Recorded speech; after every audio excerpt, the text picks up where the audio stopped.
मी शेतकऱ्याची खेळ कशी आहे घडाला कसं लावलं या पिशवी बघू शकता तुम्ही. स्वच्छता किती आहे. प्रत्येक शेतकऱ्याचा आपण लाईव्हमध्ये दावणार आहे तुम्हाला. बघू शकता प्रत्येक घडाला आहे 1 एकर केळं यांची बुंदा बघू शकता तुम्ही.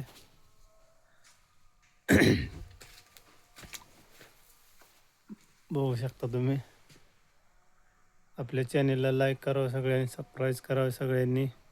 बघू शकता बुंदा कसा आहे. स्वच्छता ठेवलेली आहे. स्वच्छतापासून मच्छर कमी होत्यात. बघा केळीला कसं केले, बाला बिला पूर्ण जळ्याला काढलाय. बघू शकता तुम्ही किती स्वच्छ बाग आहे. प्रत्येक शेतकऱ्याची आपण माहिती देणार आहे. प्रत्येक शेतकऱ्याने असे कागद लावा केळीला. मच्छर याला ही पडत नाही, ते होलं पडत नाही ते मच्छरपासून केळ्यांच्या घडांना.